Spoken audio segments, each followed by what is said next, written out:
y les decía una parábola. ¿Acaso puede un ciego guiar a otro ciego? ¿No caen ambos en el hoyo? El discípulo no es superior a su maestro, mas todo el que fuere perfeccionado será como su maestro. Bien, en Efesios 5:8, porque en otro tiempo erais tinieblas, mas ahora sois luz en el Señor, andad como hijos de luz. Vamos al Señor en oración. Amado Padre, Dios Santo que estás en los cielos, gracias por este tiempo y gracias también, Señor, por estos hermanos que te aman a ti, porque tú les amaste primero. Gracias, Señor, por estos hermanos que quieren servirte a ti, porque tú nos has servido primero y nos has enseñado que el que quiera ser el mayor entre vosotros sea el primer servidor. Queremos darte las gracias por lo que has hecho por nosotros y no sabemos otra cosa mejor que seguir tu palabra y tus instrucciones obedeciendo tu palabra. Hijo, ve hoy a trabajar en mi viña. Gracias por ese privilegio que nos das. Ayúdanos, Señor, a ser dignos y a estar preparados para presentar con mansedumbre defensa de la fe que obró una vez en nuestros corazones y ahora sigue obrando esa esperanza viva que tenemos en Cristo Jesús. Muchas gracias por todo lo que haces por nosotros, en el nombre de Cristo Jesús. Amén. Amén.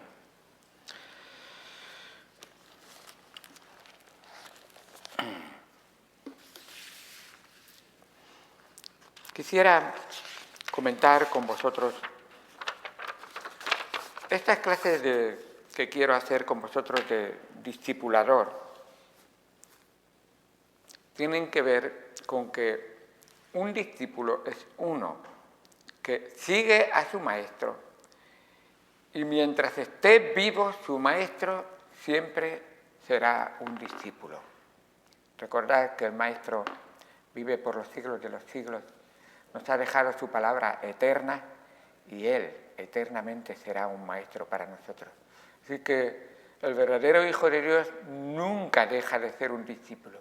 Un discípulo, la palabra discípulo viene de disciplina, viene de aprendizaje, viene de asimilar la enseñanza y vivirla, practicarla y reenseñarla. Ahí está.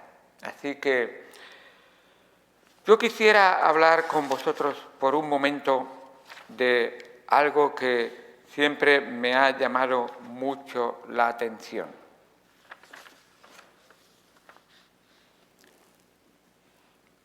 Vamos a comenzar por el principio, en cuanto al discípulo y discipulador.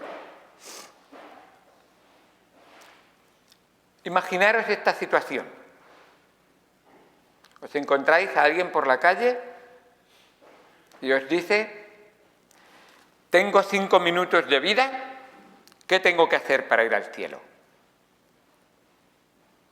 Más que me quedan 5 minutos de vida. ¿Qué tengo que hacer para ir al cielo? Pues un testigo de Jehová seguramente te diría, no sé, traeré a un miembro del cuerpo gobernante y uno de los 11 ungidos de la Watchtower y él te lo explicará. Porque su enseñanza se basa en toda una serie de reglas que tienes que cumplir. Si encontraras a un mormón, seguramente te diría, 5 minutos y ir al cielo, pues traeré al elder, al anciano. Y él, a su vez, llamará a un misionero y si no lo sabe él, pues entonces llamará a un profeta. Porque así son sus jerarquías. Y si no, llamarán al presidente.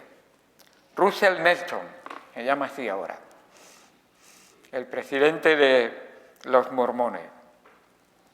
Algo que te sorprende, pero sus reglas son: vive una buena vida, ten una buena familia, cría muchos hijos, cumple con las mujeres 18 meses, los hombres 24 meses de misioneros en otra parte del mundo donde tus padres y tú os lo pagáis, y así extenderemos el Evangelio de José Smith, que fue el que recibió la falsa visión del ángel Moroni. Así que así son algunas de esas religiones. Quizás el católico te diría, si le preguntaras, bueno, necesitamos hablar con un cura. Recuerda que necesitamos, con Dios necesitamos un mediador, por eso tenemos mediadora, y por eso tenemos jerarquías y curas y todo. Y si te quedan 5 minutos, bueno, pues el cura te dará la extrema unción. Se acabó. Ahí se quedó todo. Y dices, bueno, y no hay nadie más, y dices, bueno, pues entonces llamaremos al Papa, a Francisco. Y él, que no cree en el infierno, me parece que tampoco creerá entonces en el cielo, él te dirá, pues realmente, que un hombre bueno. De hecho, él ve un hombre bueno en todo.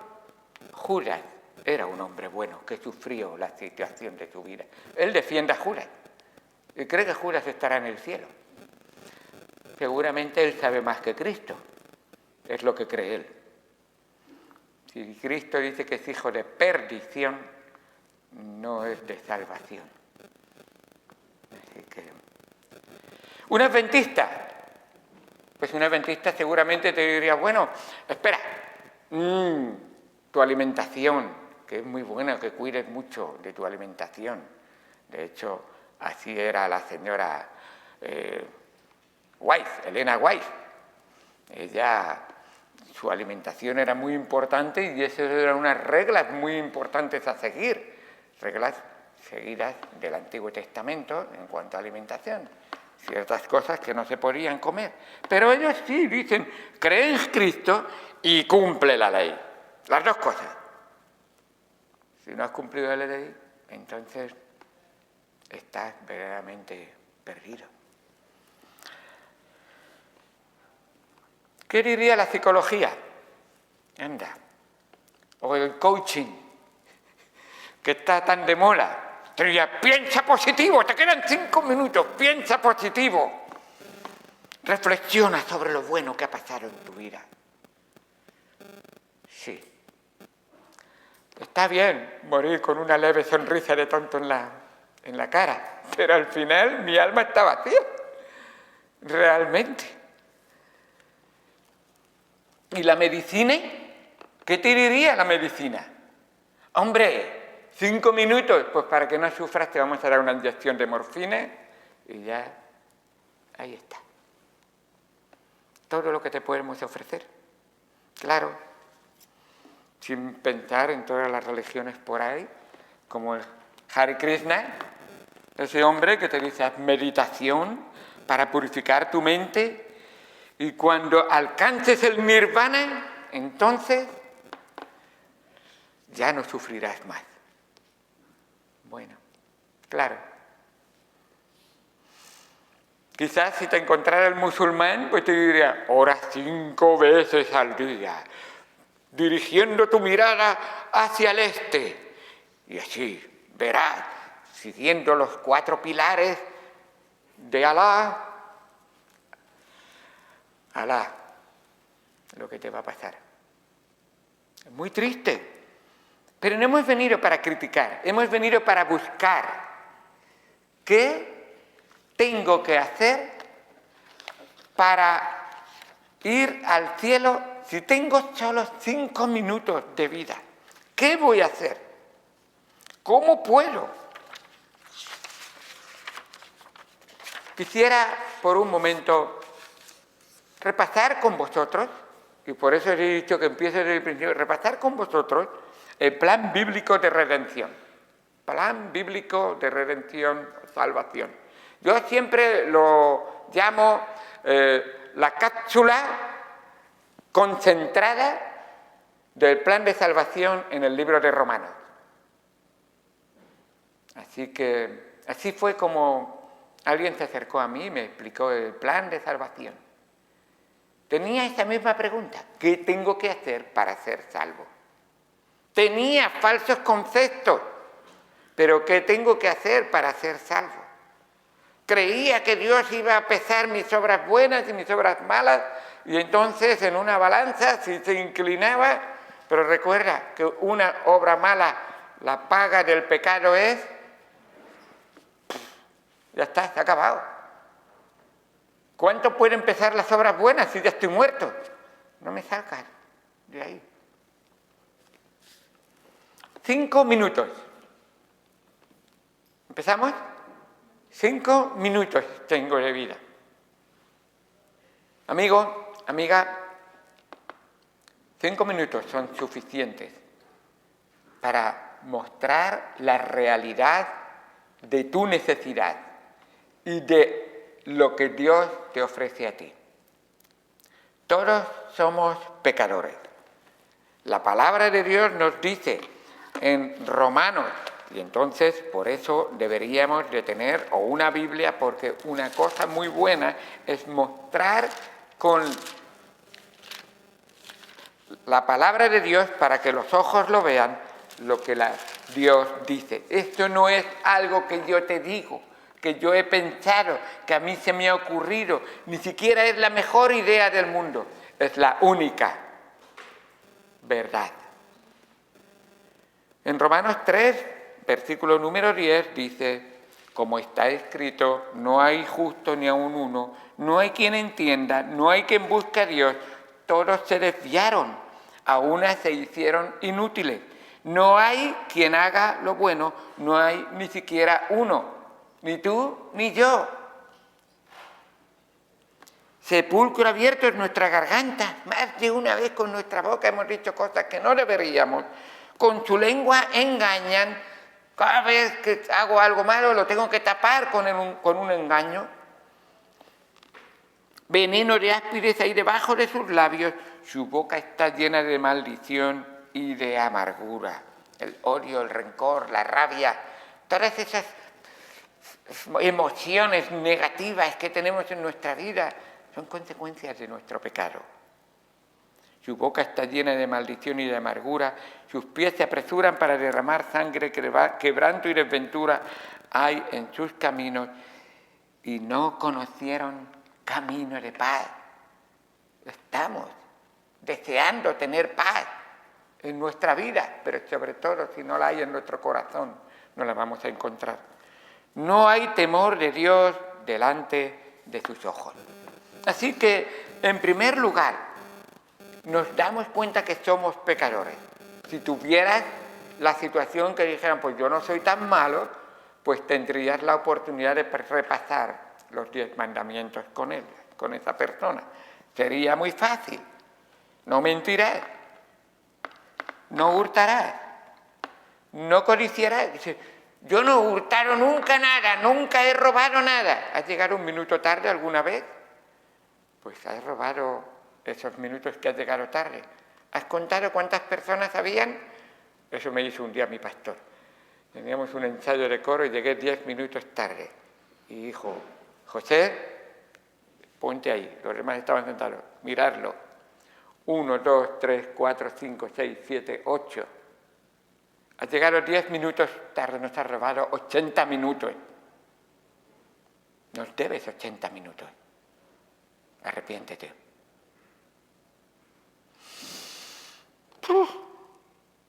¿Te das cuenta que eres pecador? Sí. 80 minutos. ¿No hay que ser tan duro? Pregúntaselo a Dios. Dios es justo. No es duro. Es justo. No codiciarás. Todos hemos deseado algo que no nos pertenecía, que era de otra persona. No tomarás el nombre de Dios en vano. Y claro, cuando tú ves esas cosas te das cuenta de lo importante. En segundo lugar, muy importante, primero, todos somos pecadores. Segundo, las consecuencias de nuestros pecados. El pecado tiene consecuencias.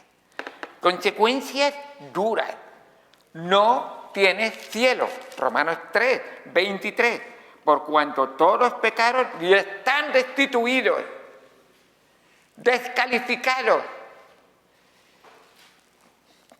de la gloria de Dios, del cielo. Romanos 6, 23.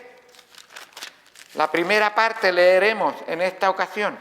Porque la paga del pecado es muerte. Y esta muerte habla de muerte eterna. Habla de estar separado de Dios eternamente. Así que esa es la consecuencia del pecado. Pero ¿sabes una cosa? En esta situación en que te das cuenta que eres pecador y te das cuenta que las consecuencias de tu pecado son terroríficas y terribles, imposibles, para ti, Dios ideó un plan perfecto para nuestra salvación. De tal manera que ese plan fue amarnos hasta lo sumo. Dice en Romanos 5:8. Romanos 5:8.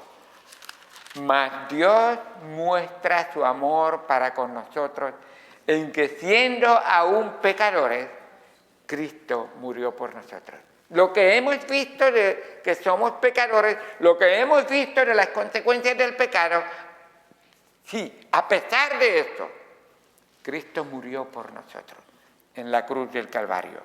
Qué bueno y qué perfecta es su amor. El final del versículo del capítulo 6, versículo 23, nos dice: la paga del pecado es muerte, mas la dádiva, esa palabra dádiva es lo mismo o similar a regalo, mas el regalo de Dios es vida eterna en Cristo Jesús, Señor nuestro. Un regalo que tienes que hacer, aceptarlo, recibirlo. Y eso es lo que Él te está ofreciendo. Es gratis. Mira, en Romanos 3:24. Romanos 3:24 nos dice: siendo justificados gratuitamente por su gracia, mediante la redención que es en Cristo Jesús. Gloria a Dios. La salvación de tu alma es gratis para ti. ¿Por qué? Porque Cristo la compró, Cristo la pagó. La palabra redención significa perdón, te perdona, o rescate. Tiene que ver con ese rescate que ha pagado por ti. Así que es el perdón de los pecados mediante la sangre de Jesucristo. Y esto implica la reconciliación con Dios para aquellos que alcanzan la vida eterna. Mirad el versículo 25. Dice: a quien Dios puso como propiciación por medio de la fe en su sangre para manifestar su justicia a causa de haber pasado por alto en su paciencia los pecados pasados. Qué bueno, la obra que Cristo hizo por nosotros. El Señor Jesucristo hizo, dice, Él puso a quien Dios puso como propiciación. Dios puso a su Hijo como la propiciación. Y esa palabra es similar a sustituto. Tú merecías morir, Cristo fue tu sustituto. Él fue el sacrificio que pagó las demandas justas de Dios por tu pecado. Y en cuarto lugar, Jesucristo es nuestro Salvador. Nada de obras, pero tengo que pedírselo. Romanos 10, versículos 9 y 10. Romanos 10, versículos 9 y 10. Dice así la palabra de Dios: que si confesares con tu boca que Jesús es el Señor y creyeres en tu corazón que Dios le levantó de los muertos, serás salvo. Porque con el corazón se cree para justicia, pero con la boca se confiesa para salvación. ¿Quieres creer en Cristo? ¿Quieres creerlo en tu corazón y confesarlo con tu boca? Dice el versículo 13: porque todo aquel que invocare el nombre del Señor será salvo. Ese invocar es orar, pedírselo. Cierra tus ojos inclina tu cabeza, ven al Señor y pídele que sea tu Salvador, tu sustituto, aquel que tú arrepentido vienes a Él y Él te perdona de tus pecados. Señores, ¿qué debo de hacer para ser salvo? Contestación del fondo de la cárcel. Cree en el Señor Jesucristo y serás salvo. Y por tu testimonio, tú y tu casa. Así es el poder de la salvación que obra en nuestro corazón. Ahora, si oras y le pides perdón, Él te promete hacerte su hijo y darte vida eterna. Y el único versículo que suelo buscar fuera de Romanos es Juan 1:12. Mas a todos los que le recibieron, a los que creen en su nombre, les dio potestad de ser hechos hijos de Dios. ¿Te das cuenta que no eres hijo de Dios por causa de tu pecado?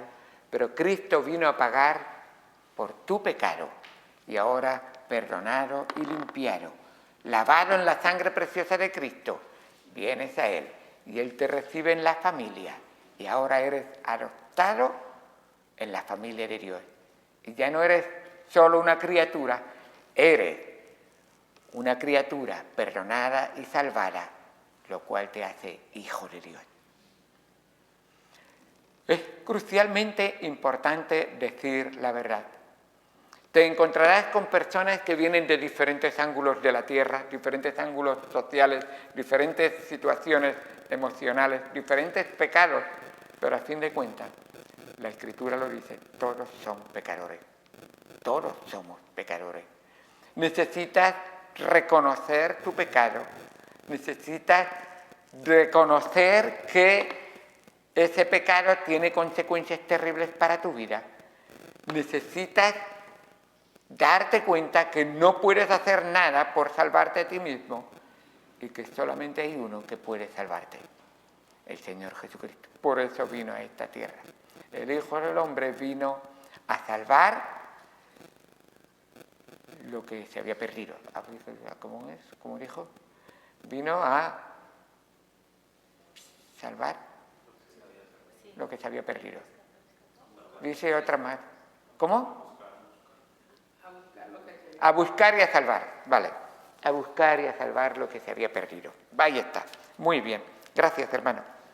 Pues entonces, eso sería básicamente un plan de salvación que nos haría ver la gran obra que Cristo ha hecho por nosotros. Y deberíamos, si tuviera preguntas, enseñarles que las buenas obras no nos libran de nuestros pecados. Debemos de escuchar, debemos de interactuar para que no sea un monólogo, como está haciendo ahora mismo, pero por supuesto, qué bueno es tener eso en cuenta. Quisiera solamente mencionar una cosa. Esto es en cuanto a la persona a la que quisiéramos ganar para Cristo para ser un discípulo. Pero quiero hacer un énfasis. Lo hice cuando hace 2 jueves insistí y enseñé que si era lo mismo o si había diferencia entre ser salvo y ser discípulo, ¿vale? Y traté de enseñar en aquel momento de que cuando uno es salvo, automáticamente es discípulo. Tiene que ser salvo para ser discípulo, pero es automáticamente. El discípulo es siempre un seguidor de Cristo y se supone que cuando tú te salvas, has creído en Cristo, al cual vas a seguir e imitar. Así que una vez que hemos llegado a este punto, a nosotros ahora estamos incluidos entre esos discípulos y deberíamos de entender que un discipulador siempre es un discípulo a imitar. A ver si lo puedo explicar, y creo que está claro. Un discipulador es uno que está aprendiendo del Señor, pero a su vez está enseñando del Señor a los demás. Por eso ser un buen ejemplo es requisito indispensable para discipular. Un hombre que anda con mujeres cada 3x2, que siempre es un impuntual y nunca llega a ningún sitio, que va diciendo mentiras cuando le hace falta para tapar una mala acción, pues realmente debería de pensar que necesito que me discipule más el Señor antes que yo discipular a otro. El discipulado está en esta frase clave que os voy a decir. El discipulado está en cada día morir al yo y dejar vivir más a él. Esa es la clave del discipulado. Que muera yo y que viva él. Que en las palabras de Juan el Bautista es necesario que yo mengüe y que él crezca en nuestra vida. Así es. Por eso, una y otra vez. Quisiera echaros 4 cosillas, por decirlo así, para decir, si estos no son hábitos de tu vida, pues entonces es bueno que lo pongamos en práctica. Como os estaba diciendo, esto el apóstol Pablo lo enseña una y otra vez. Sed imitadores de mí, así como yo de Cristo. Y era Pablo, que nos pondría todos de rodillas casi delante de él, y no es nadie para ser adorado, por supuesto, pero en cuanto a su entrega y en cuanto a su ejemplo, en un sentido. Él mismo en Efesios nos dice, sed pues imitadores de Dios como hijos amados. En Filipenses dice él también, hermanos, sed imitadores de mí y mirad a los que así se conducen según el ejemplo que tenéis en nosotros. Y eso es enfatizar a los hermanos de la Iglesia, vosotros, que habéis sido discipulados, debéis seguir siendo discipulados y ser discipuladores. Filipenses 3:17 deberéis de anotar, y eso es bueno. Hermanos, sois imitadores de mí, y mirad a los que así se conducen según el ejemplo que tenéis en nosotros. Esos que han aprendido de nosotros y ahora os enseñan a vosotros. 4 cosas importantes que debe tener un discipulador. Lee y memoriza la Biblia para conocer a tu Señor. Primera, lee y memoriza versículos de la Biblia para conocer a tu Señor. Ese salmo que hemos aprendido en enero, Salmo 119, 11. En mi corazón he guardado tus dichos para no pecar contra ti. En el Nuevo Testamento, en Colosenses 3, 16. La palabra de Cristo more en abundancia en vosotros, enseñándoos y exhortándoos unos a otros en toda sabiduría. O sea, te das cuenta de la importancia que tiene. Si yo no como, ¿cómo voy a dar de comer? Si yo no estoy fuerte, ¿cómo voy a fortalecer a otro? Y es importante que lo tengamos en cuenta. El mismo apóstol Pablo, en Filipenses capítulo 3, versículo 10, él viene diciendo que todo lo ha perdido y todo lo tengo por basura, y en 3:10 dice, a fin de conocer el poder de su resurrección y la participación de sus padecimientos, a fin de conocerle y el poder de su resurrección y la participación de sus padecimientos, llegando a ser semejante a él en su muerte. El discípulo es uno que imita a Jesucristo, que deja vivir a Cristo en sí mismo. Cristo padeció y Cristo llegó a padecer hasta dar su vida. Por eso así lo resumió el Señor Jesucristo. Señor, queremos seguirte, queremos ir en pos de ti. Y el Señor dijo, ¿queréis venir? ¿Queréis seguirme? Niégate a ti mismo, toma tu cruz y ven y sígueme. Así va. Bien. Segundo, muy importante, ora y confiesa tus pecados para tener comunión con Él. Ora y confiesa tus pecados para tener comunión con Él. Muchas veces nuestros estorbos en la oración y en el poder de Dios en nuestra vida tiene que ver con un pecado no confesado. Todo pecado se debe confesar y todo pecado el Todopoderoso lo puede perdonar. Así que no guardes pecado. Ven rápidamente a Él, pero mira el pecado como Él lo mira, con aborrecimiento, con odio por el daño que le hizo a su Hijo Jesucristo en la cruz, y proponte que con el poder del Espíritu Santo te vas a alejar. El que encubre su pecado no prosperará, mas el que lo confiesa y se aparta alcanzará misericordia. Y es muy importante. Podríamos hacer en cuanto a eso, tener mucho en cuanto a cómo debo de orar. Busquen por favor Mateo capítulo 6, Mateo 6, versículo número 5. Mateo 6, 5.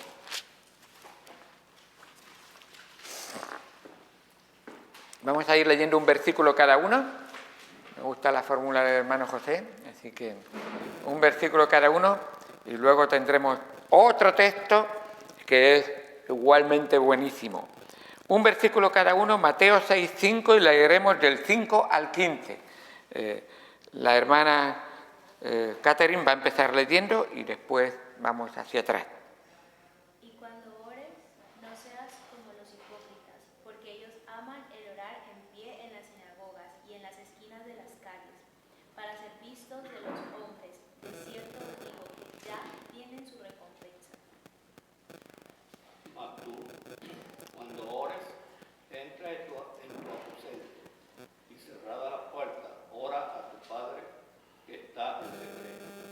Tu Padre que ve en lo secreto te recompensará en público. El 7, 6, 7.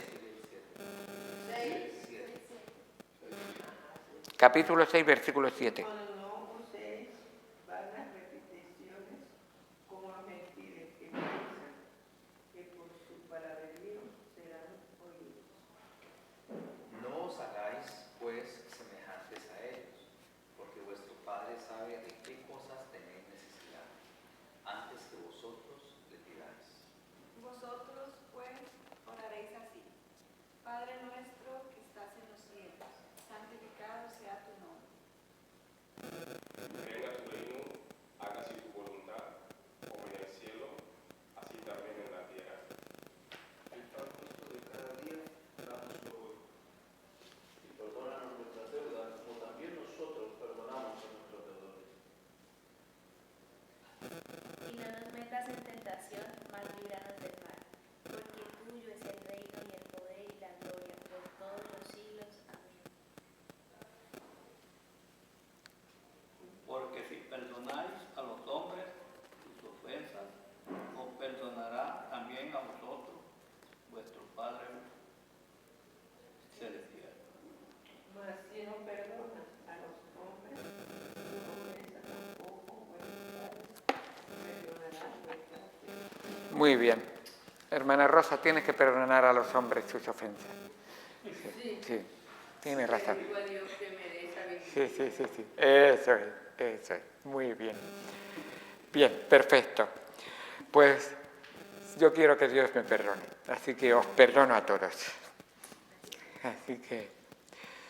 Pero es verdad que no hay cosa más bonita que sentir la paz del perdón, que saber que el Señor me ha perdonado, me ha lavado, y como dice la palabra de Dios, y que Él ha echado mi pecado en el profundo del mar y nunca más se acordará de él. Requiere un arrepentimiento sincero. No seas hipócrita como empieza ahí. No digas vanas repeticiones, simplemente por hablar. Recuerda que al corazón contrito y humillado no lo desprecias tú. Él lo lava, lo limpia, lo atrae hacia sí mismo y nos ama y nos cuida. Y es muy bueno. Lo que más debemos desear en este mundo es tener comunión con Dios. Señor, cada oportunidad que tengo de estar contigo, de escucharte a ti hablar, de hablar con otros de ti, de conocerte mejor, es algo muy precioso que el Señor nos ha dado.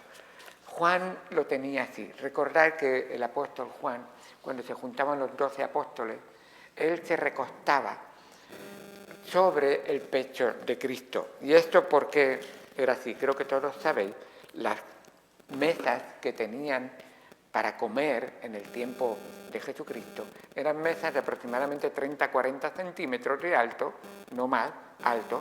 Entonces tenían una gran alfombra y se recostaban con un cojín sobre el brazo, y normalmente solía ser sobre el izquierdo, se recostaba, la mesa estaba ahí, y entonces tú cogías las cosas con la mano, se comía con la mano, por eso se lavaba mucho las manos. Pero no eran los únicos, todos lo hacían. Pero gracias a Dios los judíos lo tenían como un mandamiento de Dios, lavarse las manos. Luego cuando hubieron plagas y enfermedades, porque se lavaban las manos, ellos eran los únicos que no estaban enfermos. Eso ocurrió en la Edad Media, pero bueno, dejarlo. Seguimos con esto. El caso es que al estar así, solían poner los pies hacia un lado y hacia atrás de la mesa, entonces cogían y comían. Y Juan se sentaba aquí. Y Juan dice que era el discípulo amado, era el más joven de todos, se cree que tendría unos 16, 17 años cuando Cristo lo llamó, y lo tenía cerca de sí mismo. Y él era el que siempre escuchaba la palabra del Señor, y el que cuando Juan decía, Señor, el Señor le prestaba una atención de una manera por la cercanía, y Pedro se sentaba justo enfrente y decía, Juan, pregúntale.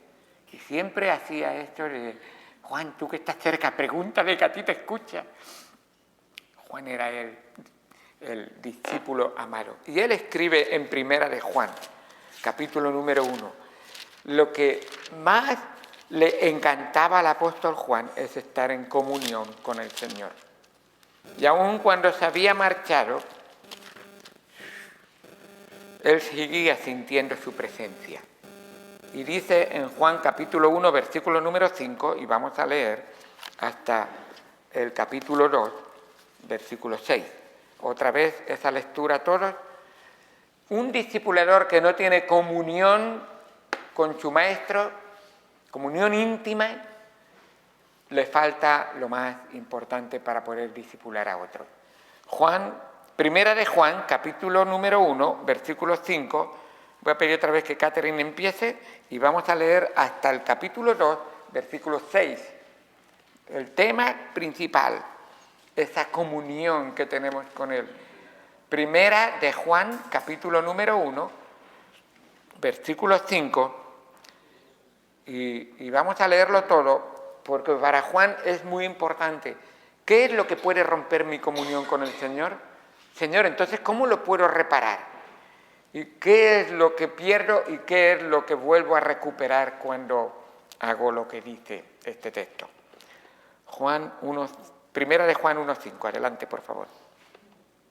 Este es el mensaje que hemos oído de él y os anunciamos. Dios es luz y no hay ninguna tinieblas en él. Si decimos que tenemos comunión con Él y andamos en tinieblas, mentimos y no practicamos la verdad. Siempre me toca decir. Pero si andamos en la luz, tenemos comunión unos con otros. Y la sangre de Cristo, su Hijo, nos limpia de todo pecado. Si decimos que no tenemos pecado, nos engañamos a nosotros mismos y la verdad no está en nosotros. Si confesamos nuestros pecados, Él es fiel y justo para perdonar nuestros pecados y limpiarnos de toda maldad.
debe andar como Él anduvo.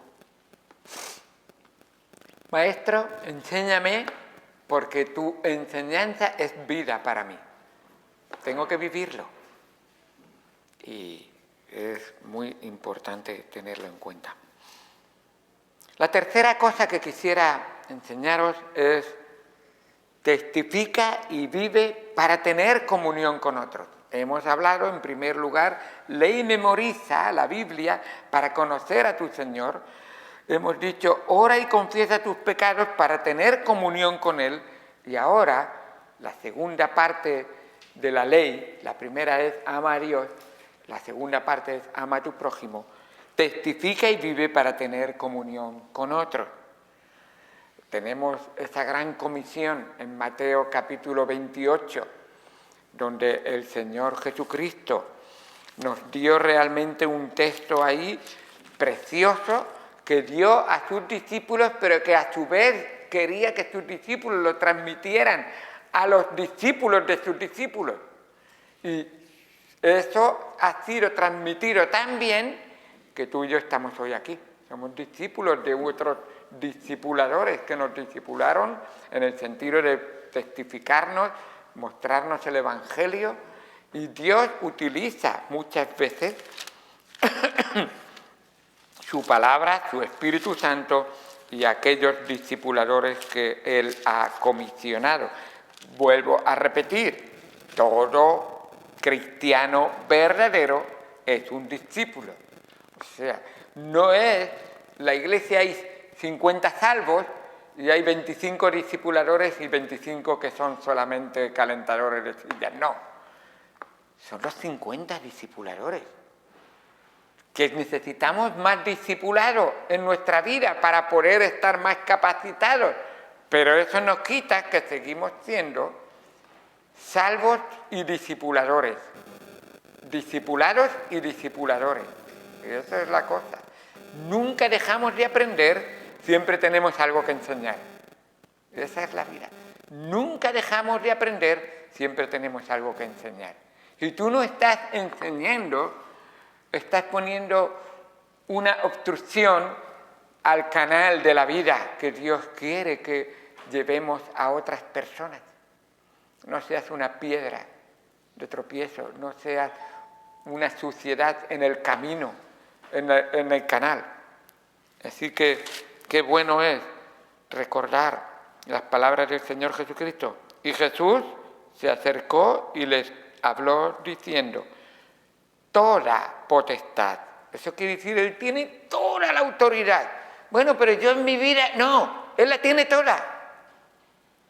Tú, consecuentemente, después de obedecerle a Él, harás su voluntad. Eso es lo único que harás bien. Si haces tu voluntad sin tenerle en cuenta a Él, estarás desobedeciendo.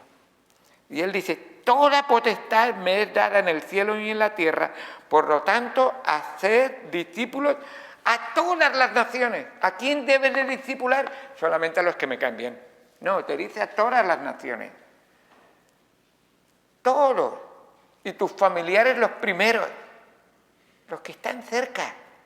Por eso habla de nuestro prójimo, especialmente nuestro próximo, que están próximos a nosotros. A todas las naciones, bautizándoles en el nombre del Padre, del Hijo y del Espíritu Santo, enseñándoles que guarden todas las cosas que os he mandado. Hay una verdad muy importante que creo que los psicólogos se dan cuenta y es bíblica. Si tú quieres que alguien corrija algo de su vida, que alguien crea algo que tú le estás enseñando, sabes que hay algo, no sé si es en nuestros ojos, si es en nuestros gestos, si es en nuestra vida, que revela claramente que si es coherente lo que dices con lo que tú vives. Hay algo en el oyente que dice, Catherine me está diciendo que no diga mentiras. Pero ella el otro día me puso una excusa para llegar a... Y lo que me está diciendo automáticamente parece que se diluye en nada.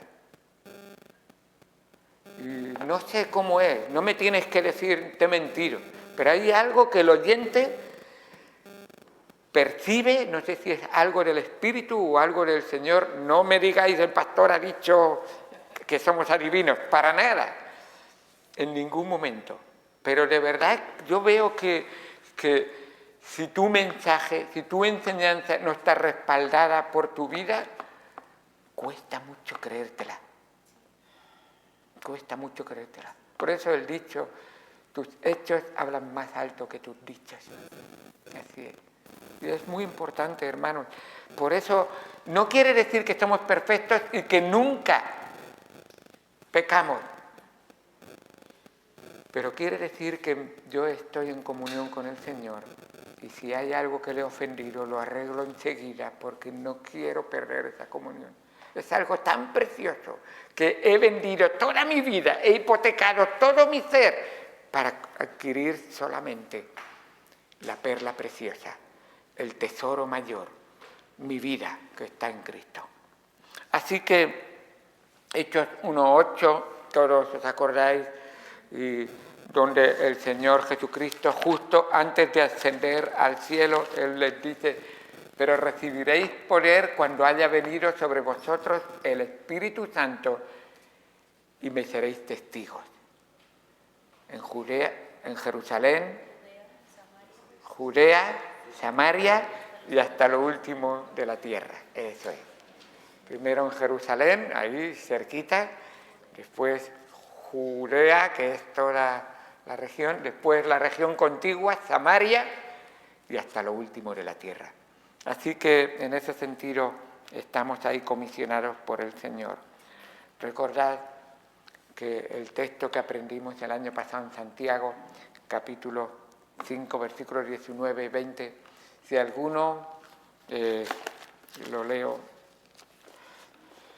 hermanos, si alguno de entre vosotros se ha extraviado de la verdad, ¿sabes?, de alguien que no anda en la verdad, y alguno le hace volver, sepa que el que haga volver al pecador del error de su camino, salvará de muerte un alma y cubrirá multitud de pecados.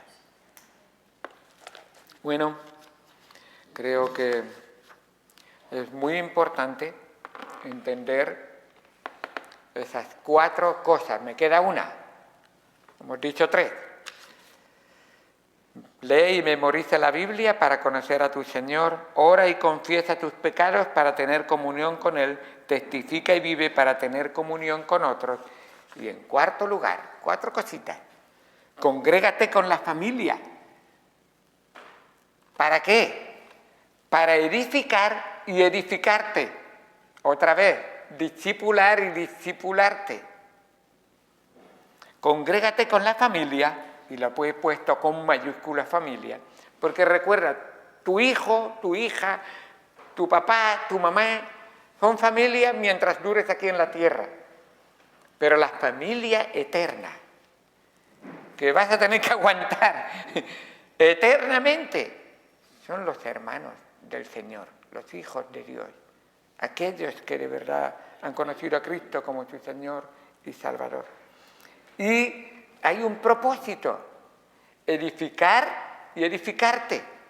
Nos ayudamos unos a otros y eso es lo que nos enseña el apóstol que escribió Hebreos, capítulo 10, versículo 23.